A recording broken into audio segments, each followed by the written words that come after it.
नमस्कार मी ऋषिकारत मित्रांनो, सामाजिक न्याय व विशेष सहाय्य विभागामार्फत श्रावणबाळ सेवा निवृत्ती योजना असेल, संजय गांधी निराधार योजना असेल किंवा कोणती आणखीन तुमची पेन्शन योजना जर असेल तर तुमच्यासाठी अत्यंत आनंदाची बातमी आहे। इथून पुढे तुमचं येणारं पेन्शन किंवा तुमचं येणारे अनुदान डायरेक्टली डीबीटी मार्फत तुमच्या खात्यामध्ये येणार आहे।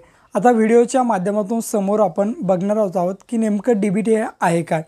बघा, डिसेंबर 2024 पासून या ठिकाणी एक शासन निर्णय काढण्यात आला आणि तेव्हापासून तुमचा पगार हा डीबीटीद्वारे देण्यात आला। त्या अगोदर तुम्ही बघितलं असेल काही व्यक्तींना पगार चालू होता, पण अचानक त्यांचा पगार डिसेंबर 2024 पासून हा बंद पडला। त्यासाठी कारण म्हणजे डीबीटी।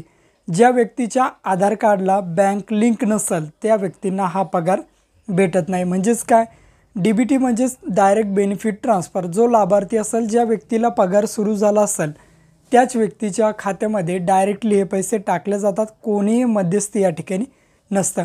आज 16 जून 2025 रोजी महाराष्ट्र शासनामार्फत एक GR काढण्यात आला आहे आणि यामध्ये सांगण्यात आलं आहे की इथून पुढे येणारा जुलै महिन्याचा जो पगार आहे आता 100% डीबीटीने दिला जाईल।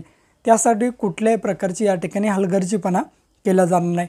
बघा, जून 2025चा पगार तुमच्या खात्यामध्ये जमा झालेला आहे। त्यासाठी महाराष्ट्र शासनामार्फत निधीसुद्धा वितरित केला आहे आणि तुमच्या खात्यावरती ते पैसे आलेतसुद्धा। ज्या व्यक्तींच्या खात्यावरती पगाराचे पैसे जमा झाले नसेल त्यांनी आपल्या आधार कार्डला बँक लिंक करून घ्यायची, त्याशिवाय तुमच्या खात्यावरती हे पैसे जमा होणार नाही। आजच्या GR मध्ये सांगण्यात आलं आहे की तुमचा जो पगार आहे जुलै महिन्याचा, जुलै 2025चा, तो पगार तुमचा डीबीटीद्वारे दिला जाईल। त्यासाठी तुमच्या आधार कार्डला तुमची बँक लिंक असणं गरजेचं आहे।